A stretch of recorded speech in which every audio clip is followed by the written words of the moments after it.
বন্ধু তোর মনে আছে এই দিনের কথা? এই যে 2021 সালে চাকরির জন্য তোরে ফোন দিয়েছিলাম। ওই সময় আমার সময়টা এত খারাপ যাইতেছিল, আমি একটা ভুল করে ফেলছিলাম। আমার আব্বু আমার সাথে 1.5 বছর কথা বলে নাই, আমার আপুরা আমার সাথে 1.5 বছর কথা বলে নাই, বাড়ি থেকে বের হয়ে যেতে হয়েছে আমার।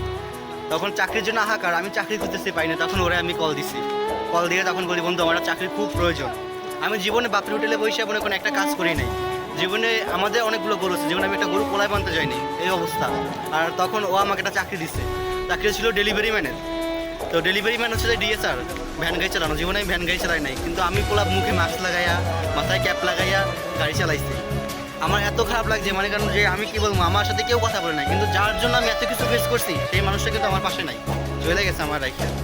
তবে আমার ক্যারিয়ারটা 4 বছর শেষ করেছে, কিন্তু 2024 সালে ডিসেম্বরের 12 তারিখ আমার লাইফে নতুন একজন আসছে। তো ও আমাকে আইসা নতুন করে কথা স্বপ্ন দেখাইছে, আমার অনেক কিছু দেখাইছে। আমার অতি সম্পর্কে তাকে আমি সব কিছু খুলে বলছি, বলার পর সে আমাকে বলছে সে আমাকে অনেক ভালোবাসবে। যা যা আমার অতীতে সে কখনো আমার অতীতে আমাকে কখনো খোটা দেবে না। সে আমাকে বলছে আমার অতীতে যা যা হয়েছিল সব থেকে আমি যেগুলো পছন্দ করি না একটা কাজও সে করবে না, সে আমাকে কথা দিছে। বিশেষ করে তাকে যদি আমি একবার পায়ে যাই তাকে আমি রানি করে রাখি। জীবনে একটা কথা সত্যি, হাজারটা আত্মীয় থেকে একটা বিশ্বাস তো বন্ধু অনেক দরকার। তাই হয়তো তোর উপকার আমি কখনো বলবো না। আমার এখনো সেই দিনটার কথা খুব মনে পড়ে যে আমার একটা চাকরি দিছে, তারপর আমি 3 মাস এখানে জব করার পরে আমার স্যার যখন জিজ্ঞাসা করছে তুমি কি শিক্ষিত, আমি বলছি হ্যাঁ শিক্ষিত। তো স্যার আমাকে কোশ্চেন করছে তুমি শিক্ষিত একটা ছেলে, তুমি আসলে ডেলিভারি মানে কাজ করো, গাড়ি চালাও। তো উনি আমার তখন এই স্যার জব দিছে, তখন থেকে মার্কেটিং লাইন শুরু। আর ওইখান থেকে তো আমাদের বন্ধুদের সাথে এরকম করেছে।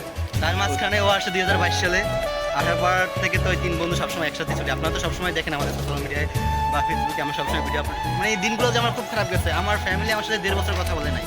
ওই দিনগুলো আমি জীবনে মনে করেন যে ভ্যান গাড়ি কি, ওই ভ্যান গাড়ি আমি চালাইতে পারতাম না, 3-4 বার অ্যাক্সিডেন্ট করতে, তারপর আমি চালাই নাই। মনে করেন ইচ্ছা শক্তি থাকলে সব কিছু করা সম্ভব, ভাই লাইফে সব কিছু করা সম্ভব।